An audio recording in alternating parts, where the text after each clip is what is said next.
This is R.J. Rushtuni, easy chair number 381, March the 5th, 1997.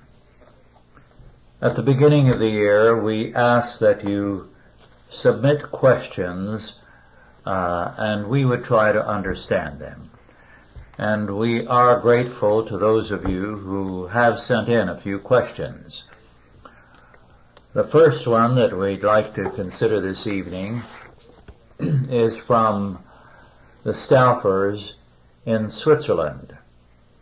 The question: could you comment, please, on the verse 1 Corinthians 5:11? What do we have to really do? Cut all relations with such people described in this verse? Or does Paul mean relations only in church meetings? Well, I think it is important to begin by reading the text involved and to go back and get the whole context. The Corinthian church had a problem with a man guilty of immorality. And beginning in 1 Corinthians 5:9, he says, I wrote unto you in an epistle not to company with fornicators, yet not altogether with the fornicators of this world, or with the covetous, or extortioners, or with idolaters, for then must ye needs go out of the world. But now I have written unto you not to keep company, if any man that is called a brother be a fornicator, or covetous, or an idolater, or a railer, or a drunkard, or an extortioner. With such an one, no, not to eat. For what have I to do with to judge them also that are without, that is, outside the church? Do not ye judge them that are within, but them that are without God judgeth. Therefore put away from among yourselves that wicked person. Well, there was a man in the Corinthian congregation who was guilty of fornication. He prided himself, in fact, on the freedom he had. And there were others apparently in the church who were ready to say, we are not under the law. Therefore we can do as we please in certain areas. The only thing to do is to believe on the Lord. Well, Paul's response to that is very, very blunt and emotional too. There's a great deal of intense writing in this epistle because he is very much distressed over what has been going on. So he tells them that you are not to have fellowship with those in the church who are fornicators, and also he lists others who are guilty of various offenses and have been found guilty of them by the church. But then he goes on to say, you are not to company with these people, or to have fellowship with them, yet not altogether with the fornicators of this world, or with the covetous, or extortioners, or with idolaters of this world, in other words. For then must ye needs go out of the world. You'd have to go out of the world to avoid such people. The problem is, that's what you expect of the ungodly. That's what they are. But the Christian, or the one who professes to be a Christian, has to be different. As a result, what I'm requiring of you is that you excommunicate such people, that you separate yourself from them. And that has, since then, been, in most churches, those that are faithful at any rate, the stand of the church. Now, it isn't a pleasant one because it very often involves separation from people close to you. But it is a moral requirement. We cannot tolerate evil. Let me add that some churches have tended to require this kind of shunning, as it is sometimes called, when the violation is a violation of church law, not of God's law, and that's altogether wrong. Now, yes? I think, Rush, as you indicated, there are two extremes to avoid here. A lot of churches, and not only liberal churches, a lot of evangelical churches, they wouldn't excommunicate anybody, even though there are serious violations of the law of God. But then there's the other extreme, as you indicated, of churches who will excommunicate just because they don't like something that the members don't like something that the minister said, or some minor point that does not deal with God's law. And that's just as evil. I mean, it has to be a clear violation of the law of God, and not only clear, but a contumacious one. The goal in the church is redemption, not ultimately excommunication. It should be a last resort. And some churches go hog wild on that, and that's just as evil as those churches that would never excommunicate at all.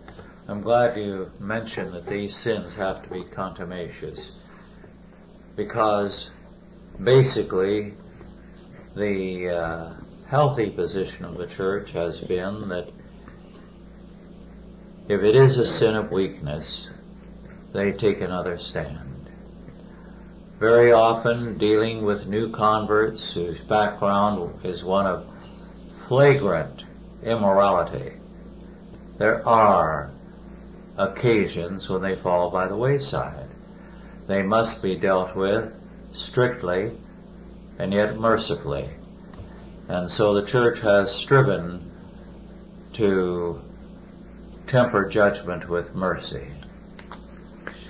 I know of a man that attended our church in Ohio, Rush, the previous church. He was essentially excommunicated because he grew a mustache and refused to shave his mustache.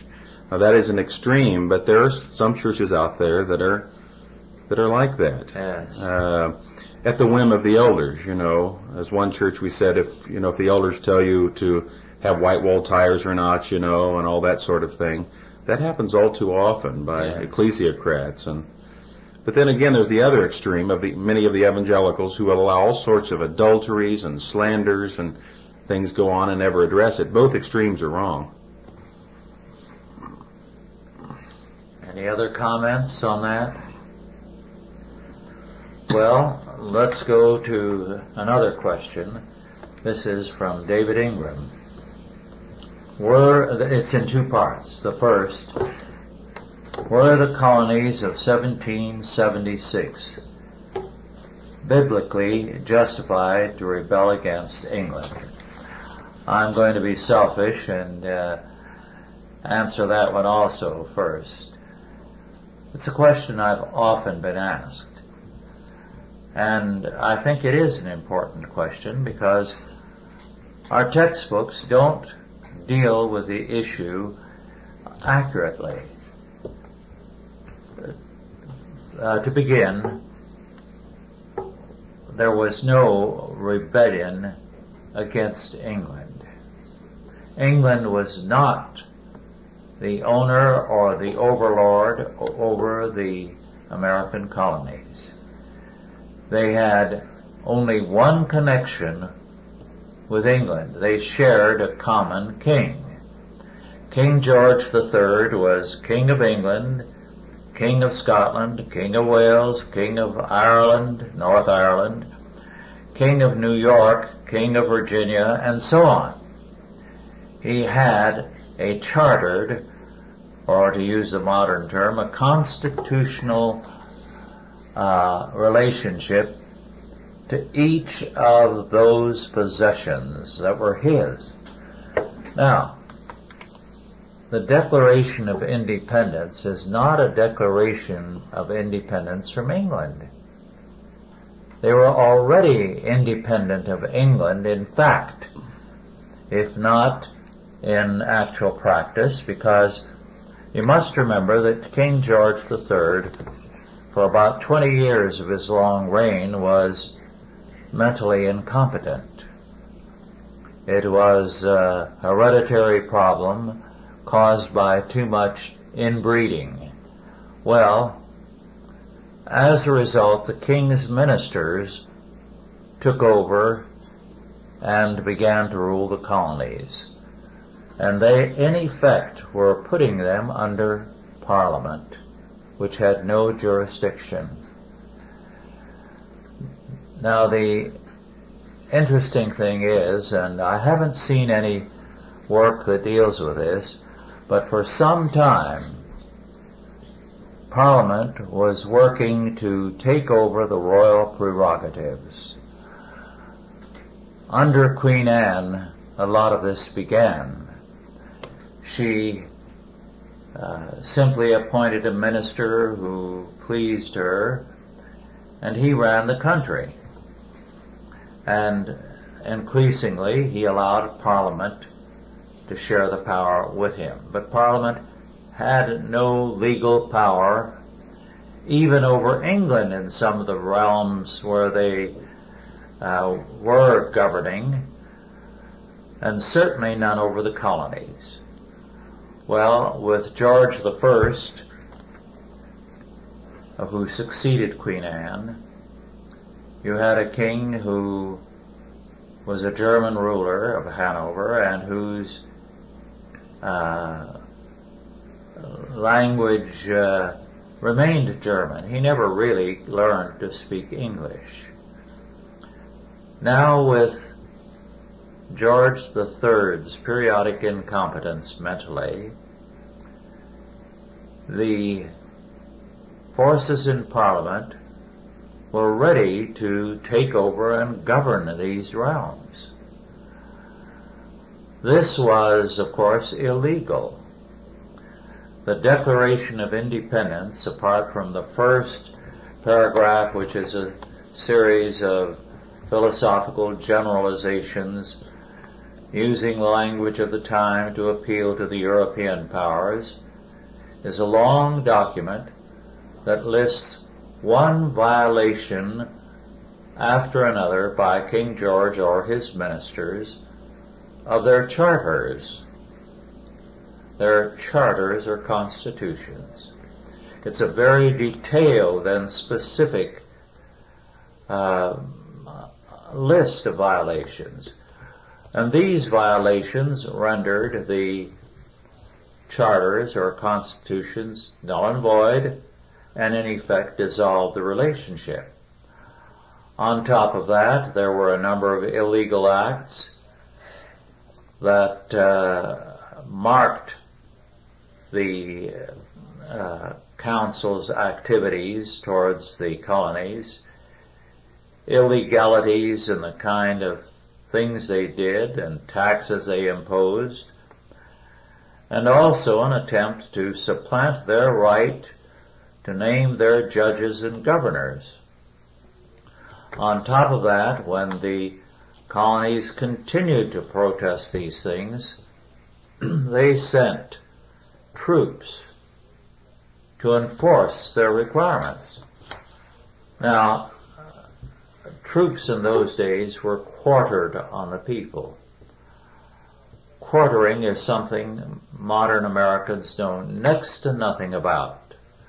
Quartering was a very, very great evil in that they could put one or more soldiers into your house, and you had to provide board and room, and he was the law. He could molest your wife or your daughters, and you had no possibility of doing anything about it. That was the step that earlier Louis XIV took to destroy the Huguenots by quartering troops on them and giving them total freedom to do as they pleased, unless they turned Catholic. Well, those that didn't fled from the country, or in effect fled into the hills. It was a vicious thing. Now, the Constitution felt so strongly about this that one of the things that it forbids is a quartering of troops. And the brief experience they had with it was a horrifying one, about which the history books tell us nothing. So, the colonies did not revolt against England. They declared that their contractual relationship with King George III was rendered null and void. And this was it. They were subjected to an armed invasion. Of course, some of the troops were already there. And this also was illegal.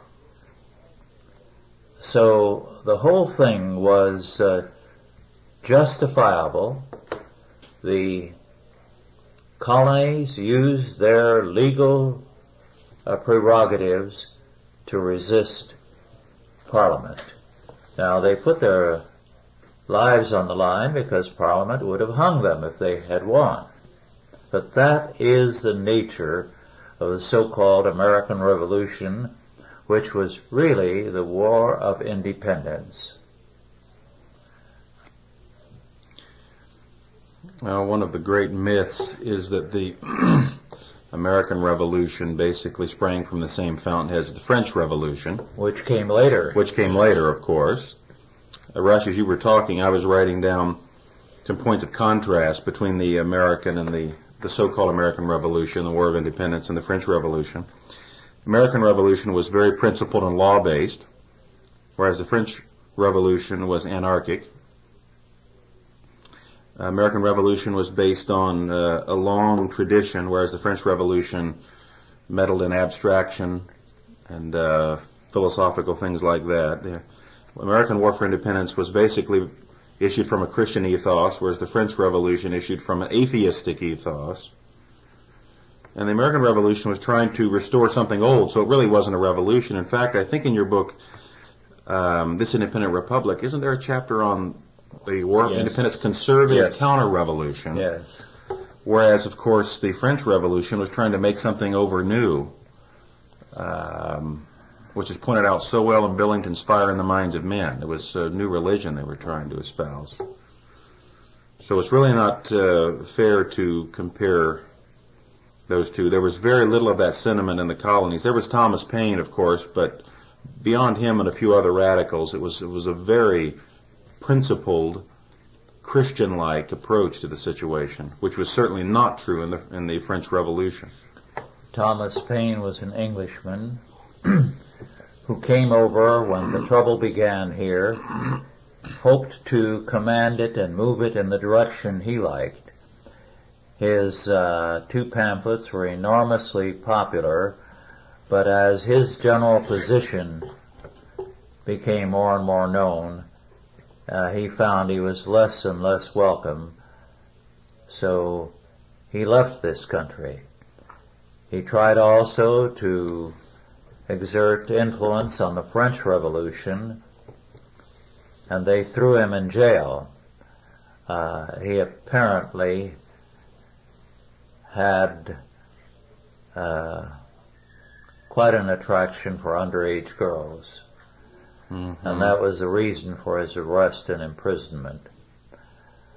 Monroe, later a president, was our ambassador in France at the time, and he got Monroe out of jail, contrary to the advice of Washington, who felt that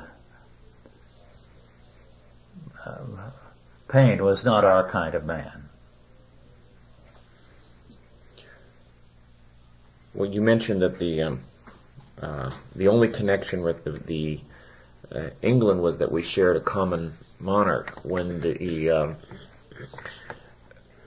explorers went out, back then you had real monarchs that were not only the head of state, but that they were head of government. And they went out under the authority of the king, and when they claimed land, this was true of the French, the Spanish, they claimed it in the name of the monarch.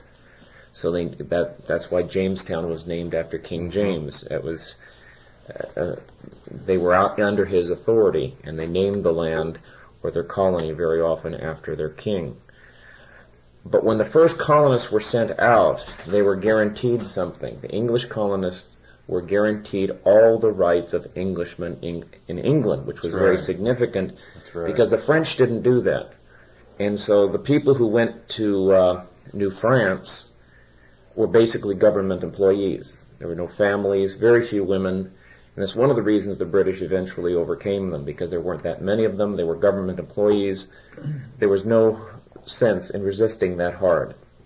And so the British eventually overcame them. Something that is still carried sometimes in history textbooks is about one of the real advantages the colonists had throughout the colonial period is that they had the power of the purse strings. The reason they had the power of the purse strings is that Englishmen had the right to approve taxation, and the English citizens in their legislatures. Now in England that was Parliament. Parliament had the right to approve taxes. That was a hard-won right of Englishmen. Well, when they came over to this country, the colonists of Virginia had that right. Mm-hmm. The colonists of all the different colonies. And by the way, they didn't consider themselves colonists. They were Virginians, and the Virginians called the people of Massachusetts foreigners. That's right. Because they were a different colony. Absolutely. They were as different as different parts of the British Commonwealth, like United Kingdom and Canada. They share the same monarch, but they're separate.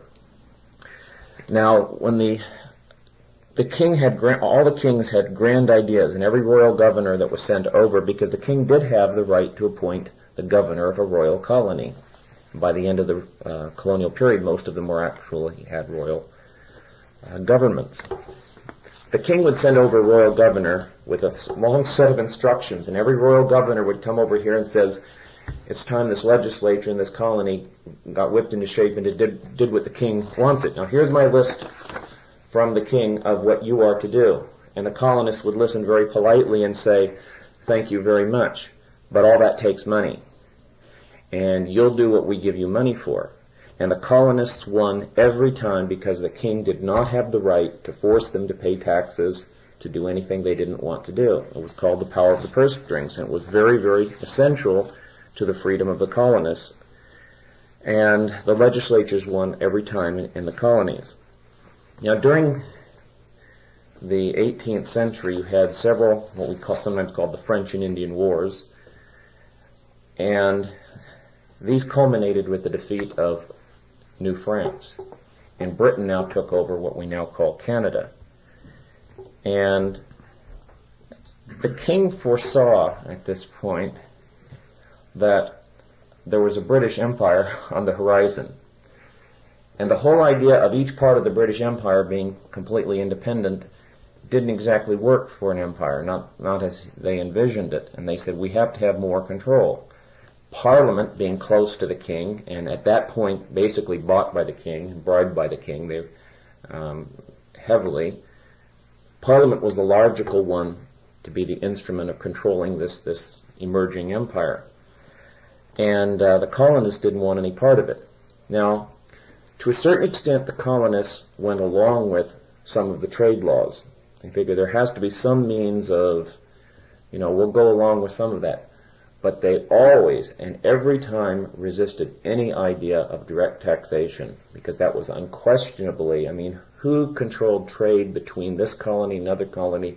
They kind of admitted that was a gray area as far as authority goes. But they always laid down the law when it came to paying taxes, because only Virginia's legislature had the right to enact taxes for the Virginians, and only North Carolina's had the right to pass it for North Carolina, etc.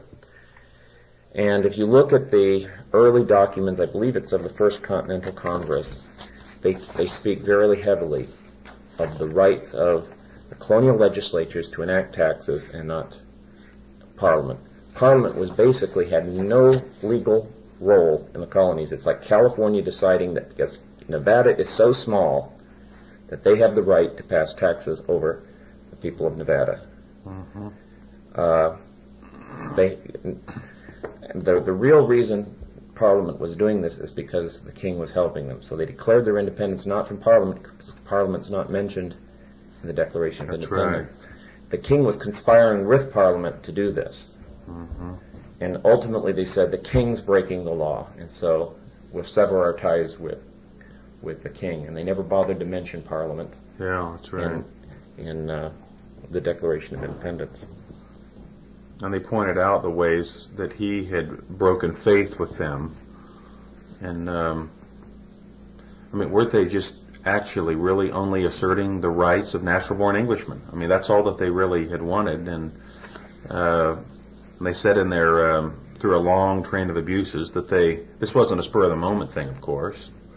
And even after the war started, they sent what was called the Olive Branch Petition, which basically told the king, look, if you stop Parliament, we're willing to be peaceful and obedient subjects to you, but not to Parliament. Right. And the king basically said that's rebellion. Mm-hmm. And the king wouldn't consider it. Yeah. And so it was a year after the fighting began, remember, that the Declaration of Independence was signed. It was not the cause of the war. It came a year after the start of the war. Mm-hmm. But it did explain their motivation. Well, there's another part to the question from David Ingram, or a second one. The Declaration of Independence allows for the people to rebel against the government if it becomes tyrannical. How do we know when this state of affairs has arrived? And is it biblically justified to do so? Well, that can get a person a long argument, pro and con. On the practical, pragmatic side, such a revolt now would be a disaster, because in most countries the firepower in the hands of the state is such that any resistance on the part of the people is absurd. However, the Declaration does so state, and Jefferson held to this opinion of a justifiable revolution, and went so far as to say that maybe every so often every 20 years. Civil government, yes, yeah. Every 20 years should be overthrown and replaced. But he was just shooting off his mouth, I think, with that. Now, nobody has ever bothered to go into the background of that particular aspect of the Declaration. The fact that Jefferson held that opinion would not have been enough to put it over where a good many hard-headed men were present at the time that the Declaration was drawn up. Plus the fact that you had a good Calvinistic minister, John Witherspoon, present, who, if this had been anti-scriptural, would have very quickly objected. Now, where does this come from? Well, out of Calvin's Institutes. Calvin was against lawless insurrections and revolutions. That's right. What he did say was possible and permissible. He did not say desirable, but possible and permissible was this: that if conditions reached such a point that there were many lower magistrates, we would say public officials, who are still important, and they say that the central government has gone beyond its legal limits and call upon people to resist it, then if you have a substantial body of lower magistrates who take such a stance, then it is permissible. So there are those who would go further than Calvin in this regard, and others who would not go even as far as Calvin did. Well, to continue, do any of you men have an opinion about the clause in the Declaration calling for periodic upheavals if the federal government or the central government goes astray? Well, that was a historically conditioned idea, obviously, that was put in there because of the pressure of the times. I agree with what Calvin said, Rush, as you've expressed, that if strong lower territorial magistrates are willing to protect those citizens under their control from the tyranny of higher powers, they're justified in doing so. But if there's to be any armed resistance, it has to be very principled and according to law. It can't be anarchy. Just taking to the streets and gunning down people in front of abortion clinics and all of that murderous nonsense. Well, the lower magistrate thing has really started in a small way with this home rule. That's right. Effort that I think started down in Arizona, Mm-hmm. and in fact this county has adopted home rule, Mm-hmm. and many counties have in the western states because of the federal government's taking over property within Mm-hmm. the state's boundaries. Well, Wyoming is a state largely like that, and as you said, Nevada is. And that's the right way to do it, rather than just people getting their guns out and blazing. I don't know if anything's ever come of it. I did hear once that I believe it was Colorado had said that any further federal mandates had to come with, be accompanied by constitutional justification for those federal demands, which is an interesting position to take, because that's exactly what all the states should be requiring, what we should be requiring of our Congress as well, is constitutional justification for what they are demanding, because in many cases there is no constitutional justification. That's For instance, right. a good example is, why do we have national parks and national forests when the Constitution gives very specific reasons for the ownership of federal land? That's right. And they use, what they do is they just stretch, as the courts always do, they stretch it. I believe it kicked around in the courts for many years, and some federal judge finally had to come up with some rationale for national parks and national forests. He says, well, they're actually defense installations, which is constitutional because they have minerals and resources which could be used in time of national crisis. But so the original question was about the American Revolution, and it's often been brought up that the Continental Congresses were completely extra legal assemblies, which in actuality they were, and the colonies even realized that, and some of the colonies did what the Continental Congresses asked, and some did not, especially when it came to supporting Washington's army. It was very, very spotty obedience to what they asked. In effect, what they were is they were a group of foreign ministers, basically, meeting to conduct an alliance and to organize an alliance, because the colonies were all strictly independent. That's right. Because they had separated from a king, but that's all they shared in common is right. the war. And that's why when they unified, in fact, Patrick Henry's proposal for independence, not Patrick Henry, Richard Henry Lee of Virginia, his resolution had two parts. Be it resolved, I think it was, that these colonies are and ought to be free and independent states. The second part of that same resolution was that they investigate the Union. Yeah. And that eventually turned into the Articles of Confederation. But everything they did, and in fact even the Declaration of Independence, the men signed it, but these men signed it for New Hampshire, not New Hampshire, well, Maine. They were representing Maine, Massachusetts, exactly, Rhode Island, etc. States. That's They right. represented the states, so they were very careful to be what they did was not as Samuel Adams, John Hancock. It was right. as representatives of the colonial legislatures and under their authority. And there was a lot of disputes among them precisely because of that. I want to recommend Emmy Bradford's book, Original Intentions, he points out the intense localism. The problem today is almost everybody thinks in terms of, very federalistically, in terms of the central government, Washington, D.C. He pointed out all of the differences between the states and their representatives when they came to the Constitutional Convention.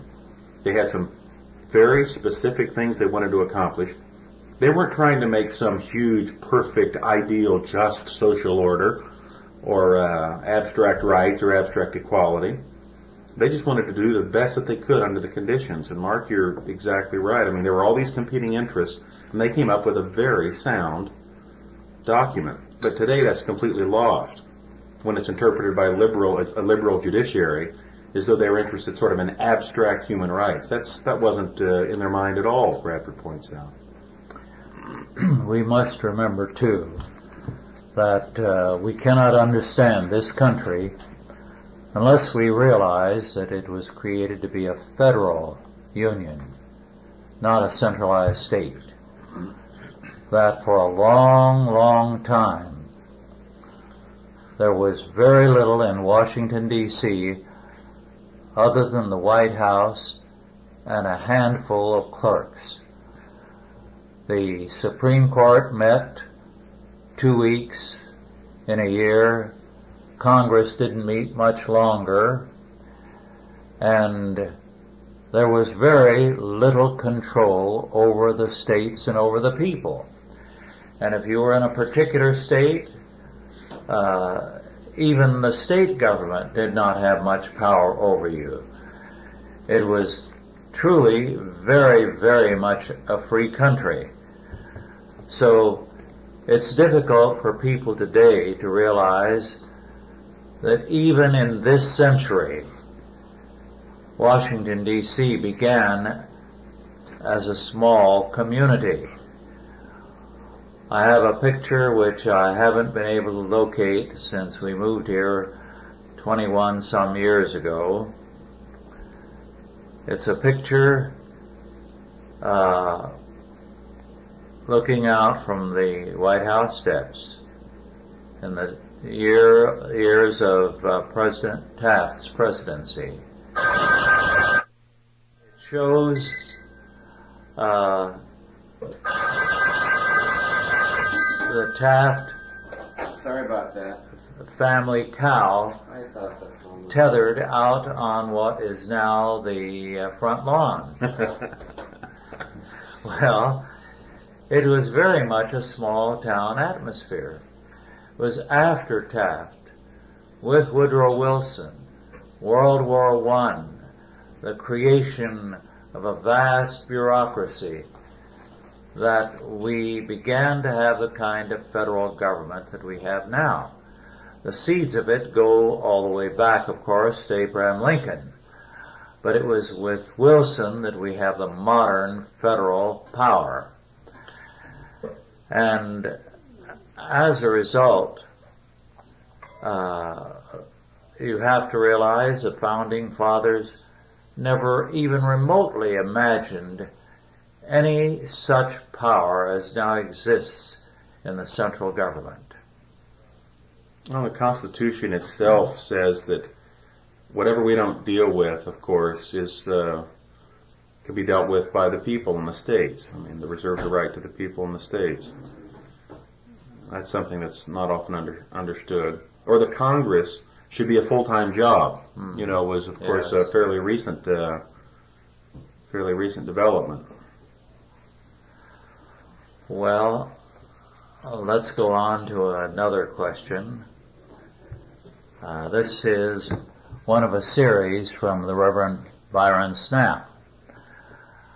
Well, Byron, I'm going to start with the last and the easiest, and maybe I'll deal with the others in another context or some other way, but perhaps by mail. The easiest question for me is provide an update on Armenia. And as I give my answer, don't hesitate to interrupt if you want to ask some questions about it. Well, the Soviet Union, with its ostensible breakup, divided into its constituent units. Supposedly, we have a free society, but there are a number of serious questions. There are reasons to believe that this perestroika was planned as a way to delude the West and move, as Golitsyn said, towards a convergence of the U.S. and the USSR. It's a curious fact that in every one of the constituent countries, it was a member of the Communist Party who was elected to be president. Then and since, in every election, it's been only the communists who win. Sometimes because they're the only names that are permitted on the ballot. Well, the situation is no different in Armenia, but with a peculiar twist. The president is Petrosyan, which translated into English is Lord Peterson. Curious fact. He is a descendant of the ancient nobility. And even though he was a member of the Communist Party, the very fact that he, in preference to other communists, got the nod indicates a bit about the temper of the people there. It's a country that is divided into two parts. What Stalin did when he saw the somewhat vocal at times yearning for independence in Armenia was to break up the country. He separated Adorno and Karabakh, two ancient centers of Armenia, with a 60-mile corridor which had every Armenian in it removed and sent to a slave labor camp, and the intervening area peopled with Azeri Turks or Azerbaijan peoples. Now, the peoples of Adorno-Karabakh, the first opportunity they had, rebelled against Azerbaijan. They were, in fact, whipping the Azerbaijans totally when the UN stepped in and issued some threats and ultimatums, so that they had to stop the effort to regain some of the land, particularly the connecting land. They set up their own country, and while working closely with Armenia, have to be an independent realm. Now, there is another interesting fact about Armenia. The Russians, somewhat reluctantly, have provided troops to help defend the Armenian area. It is not because they are partial to Armenia, but because Armenia has an importance to them, even though it's the smallest in population of any of the so-called former Soviet republics. The reason is simply this. If you go all over the old Soviet Union to the areas that are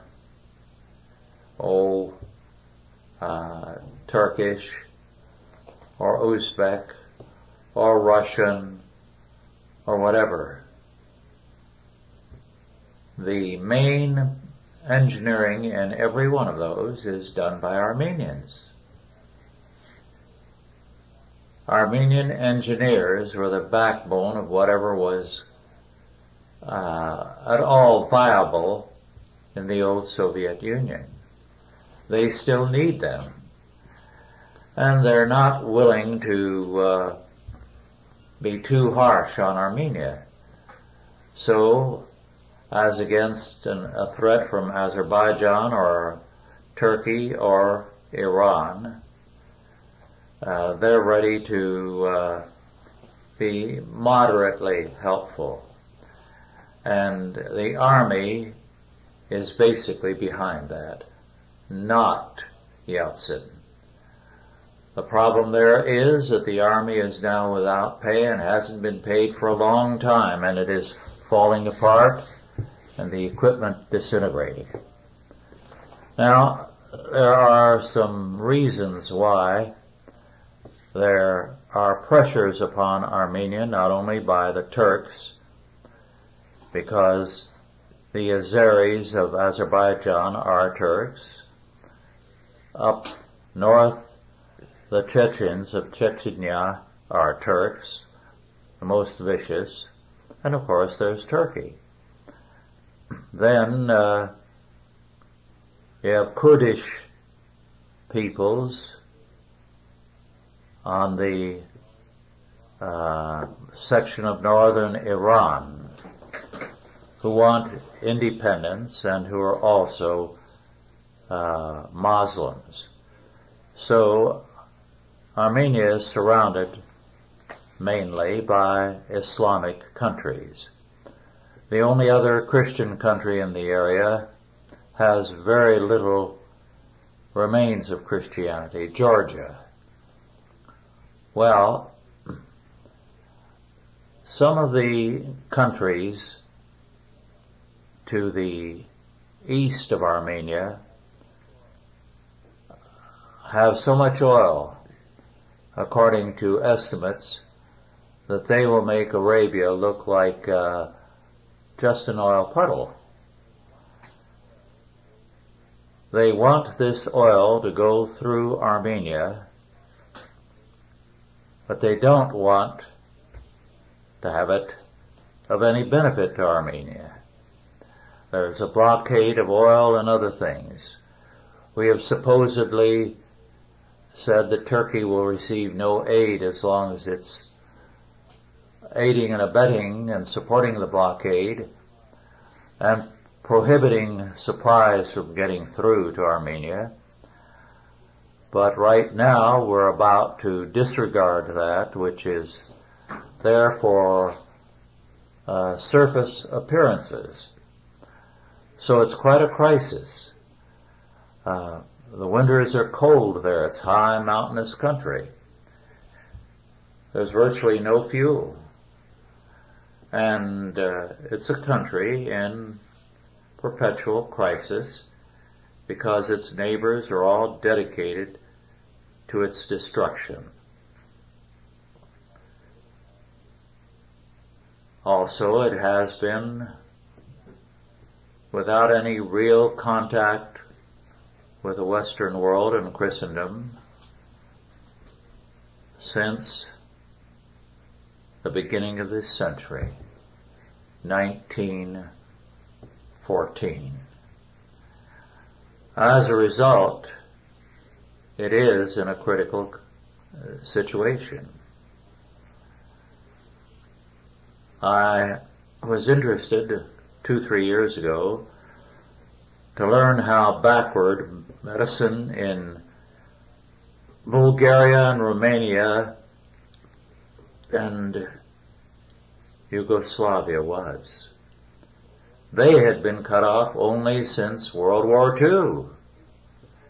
And yet the great leaps forward in medicine, both in surgery and in wonder drugs and the like, have come since then. So the isolation is a devastating one.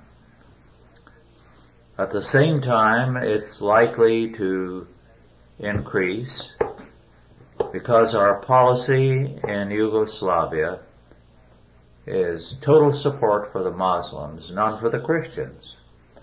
Now, by the wildest estimate, you can only say there are 40% Muslims in Bosnia. And yet, we have decreed, together with the UN, that the civil government has to be in the control of Muslims, even though they are the minority.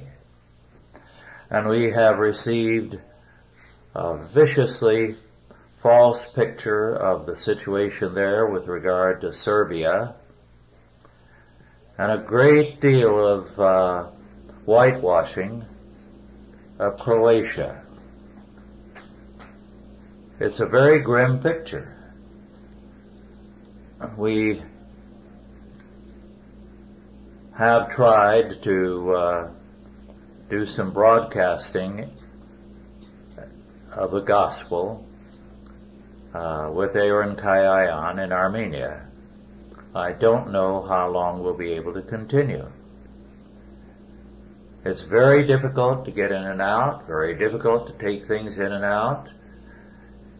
You can only fly in, and you're flying over enemy territories, and it's always risky. So the situation is a very, very grim one, and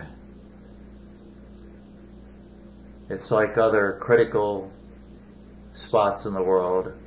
It gets no attention because it is Christian. And the goal of Islam is to wipe out all Christianity in the Middle East.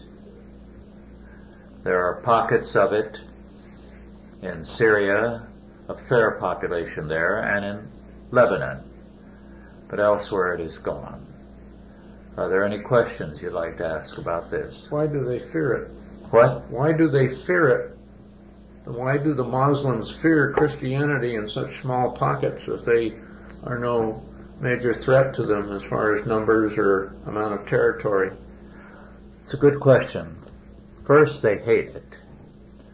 Second, although in the early years of the or generations of the spread of Islam,